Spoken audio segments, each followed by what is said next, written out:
Good morning po, good afternoon, good evening, welcome po sa channel ko po. Ako ay si Tito Noise Vlogs. I hope nasa mabuti po kayong kalagayan mga kababayan ko.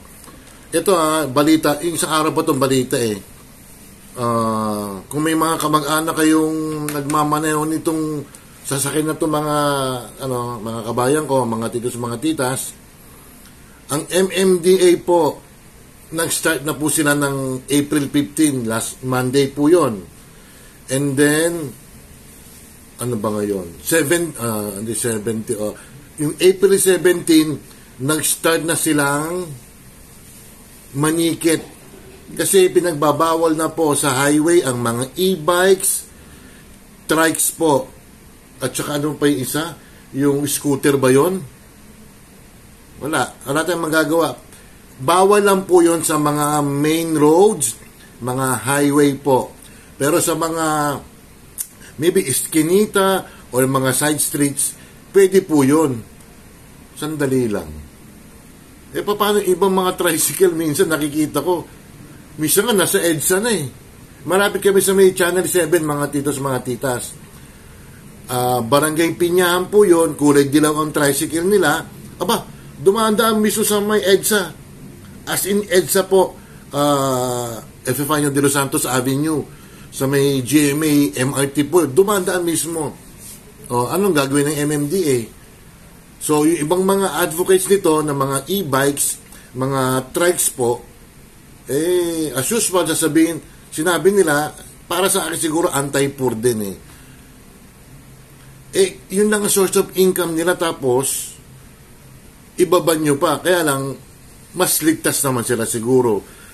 Maybe siguro kung tatawid sa highway pwede. Pero yung along the road, kung magpapas ang mga e-bikes na yan, mga e-trikes na yan sa highway, ay hindi pwede kasi napakadelikado nga po. Gusto ko, mga kasalubong nila, mga SUV, mga bus, mga kotse. Nakikita yung kulay green na yan. Ang tawag dyan, tuk-tuk, mga kababayan ko. Na natin yan na-adapt natin yan or na-import na maybe iyan galing Thailand or I think sa Vietnam meron din, mga kababayan ko Napakadelikado nga yung mga titos, mga titas. Yung iba nga walang lisensya po. Kailangan din magkaroon kayo ng lisensya pwede naman kayong dumaan sa mga side streets, iskinitas, pero huwag kayong dadaan sa mga highway, sa mga main road, mga titos, mga titas. Kung may mga kamag-anak kayong ganyan, ng mga e-bikes saka mga trikes po, kahit saan nga, meron nga Pero yung tricycle, ayusin nyo rin. Dumaan-daan din sa mga highway ang mga kababayan ko Ayan na. Yung April 17, nag-umpisan silang manikit. Kung sino man ang mga dumadaan sa mga tuktok na yan. Alam nyo mga kababayan ko, nagkalat na talaga yung mga ganyan, yung mga e-bikes. Kasi may mabibili ka ng 3,000, 5,000 pesos niyan. Alam nyo na kung saan made yan. Made in China, syempre. Marami kasi ang labor sa China, napakamura, mga kababayan ko Kaya lang mag-iingat din kayo kung bibili kayo ganyan kasi minsan may mga nabubudol dyan. So, umpisa, magandang takbo. Yung pala, kakarag-karag na. Ang pinakamahal niya, mga babae ko, alam ko, mga 50,000 As in, yung talagang legit na mga e-bikes na yan, mga tuk-tuk na yan. Ayan, sabi ng ng MMDA, wala na. Ban na ang mga e-bikes at saka e-trikes, mga titos, mga titas, and other similar vehicles of major roads. Sa major road lang hindi kayo pinagbabawal nga sa mga side streets, sa mga iskinita, mga kababayan ko. Pero dito sa amin, malapit kami sa City Hall Diyos ko, every 4 to 6 p.m., grabe ang traffic dito. Kasi nag-shortcut sila And then they're going to Fairview. Kasi dati ang Fairview, wala naman nakatira dyan 1980s. Dumami lang tao dyan yung mga 1990s na Hanggang ngayon, grabe na.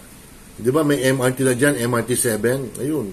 Siguro after maybe 2 years from now, makakaluwag-luwag na kasi may MRT na mga dito sa mga titas Kaya gano'n wag kayong mag-a-attempt na dadaan sa mga main roads, sa mga highways. Kasi titikitan kayo, what I know is 1,000 yan. Oh, magkano bang kinikita sa mga trikes na yan? Di ba?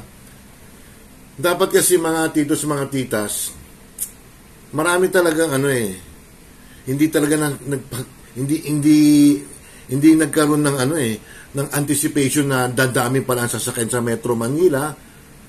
Ang kotse dadami, ang motorsiklo dadami. O may mga TNDS pa diyan. Hindi kasi ang kalsada natin, sorry inuulit ko, nakakainggit ang ibang bansa. Sa ibang bansa 8 lanes, may 10 lanes. Sa atin, pinaka-maximum nga is 5 to 6 lanes lang. And then yung isa pa kinain pa ng busway diyan sa EDSA o ilan na lang. What I know sa EDSA 5 lanes lang yan Kinain pa yung busway. 'Di ba? Yung fast lane yun, 'di ba? Bus lang pwede magdaan doon. So paano na yan? Hindi talaga na-anticipate mga kababayan, kaya ay nako. Nanawagan ng ang MMDA. Ang sabi nila sa ating mga kababayan na gumagamit ng e-bikes, e-trikes at mga kuliglig, talagang bawal yan. Nako. Mga tricycle bawal din talaga. Bawal po kayo na pangunahing lansangan dito sa Metro Manila. Ayan, April 15 nag-umpisa po. Pero may mga nagva-violate pa rin. Matitigas ang ulo Alam mo mga Pilipino mga piloso po Pag sinabing bawal, bawal. Iba talaga dumadaan pa rin. No U-turn, mag-U-turn nga rin. No enter, papasok pa rin. Baka mga moron din. Mga ganun, di ba? Yun na lang mga babae ko, short lang to. Kaya, yung mga kamang-anak nyo, or kayo, nanonood nito, kung meron e-bikes dyan, mga e-trikes, may nagpapaboundary ng tricycle, huwag kayong dadaan sa mga highway na may mga matitigas pa rin ulo dyan sa may GMA 7. Marami pa rin yung tricycle na kulay dilaw, dumaan pa rin.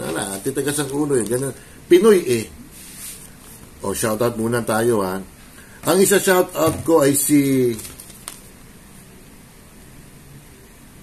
Oxystab, Ate Ruby Vlog, Cherry Papa's Adventure, Shinjin Vlog Official, Michi Tigerfield, Shirley Mendrano, Jane Barona Vlog, Doc Juday, Coach MB, Mamalin Official, Amlena Vlogs, Tessa Bala Official, Simply Grace Inaanak, Nanay Eva TV, Jovan de Papaya, de Calabasa, de Buko, de Watermelon, de Pakwan, Principal King, Mayang Vlogs, Chubs Bunso, Latina de la Cruz, Eldon SK Vlog, Revs SK Jamming Vlogs, Ehert Bib Purple, Akisha Pabia, Junito Marinado, Mayrati Sanchez, Kapitik TV, Remy Pelulino, Tony Marsan, Diesel Easy Mix, MJ Mix Vlogs, Angel Mix Vlogs, Sisikoy, Arlene Hogs, Casablanca, Natasha Mix Vlogs, Mami ni Raj, Eunice and Burgess Tandem, Baby Yashi Official, Malus TV, Food Trip Ranger TV, Guwapong Lalaksot, Jana Mix Vlogs, Benji Opa Sanchez, Angeline Longanson ng New Zealand, Dems Cake, Sweetie Cake Channel, Nuna Wonder PH, Juren's Vlogs, Ella Kimo, Cindy Mini TV, Eris Neris, Evelyn Official, Evelyn Orase, and then si Ate Isabel, Tess Padulina, Nina Lauresma Lorzano, Marites Coco, Jose CB, Angie San Francisco, Pedro Albino, Kapaternaga, Roswell Adventure, Family Flower Vlogs, Jovis Official Channel, sino pa ba? Charles Lamawi, Tita Pearl, Boss Anin, Girlie Mersa, Casing, Banana, Baby Abby, Sarah Vlog, JC is Over, Glendy Anuel, Mother Earth, John Carol Vlog, Beth Pilapil, Ichel Vlog, Marcel Vlog, Anthony N. LB Airoso, and Andini Gymnastic, at saka binabati ko, bago siyang, matagal nagbablog na rin siya, pero medyo kulang pa rin siya. Binabati ko si Marlus Official Vlogs, mga titos, mga tita. Sino pa ba? Ang nakalimutan ko.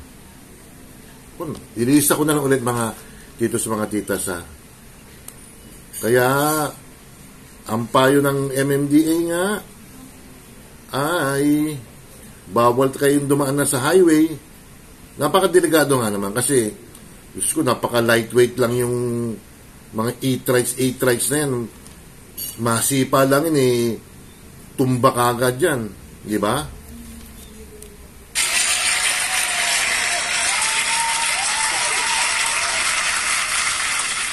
Mabuti rin, at least nagkaroon ng plano ang MMDA, kaya lang anti-poor nga yung iba, yung sinasabi, anti-poor daw yan, mga titos. Paano kung talagang dadaan? Maybe siguro nga sa highway, magko-cross lang, pwede. Pero talagang magbabiyahe ka ron, huwag yung gagawin yan. Ha? Don't forget to like and subscribe, hit the bell notification para ma-update kayo sa aking mga video. Maraming salamat po sa mga nang-subscribe po. May mga bagong subscribers po ako. Mga nag-member po. Maraming salamat sa inyo. Ha? Ako naman renew lang. Dire-diretso lang. Ha? Maraming salamat po at mag-iingat po kayo. Bye.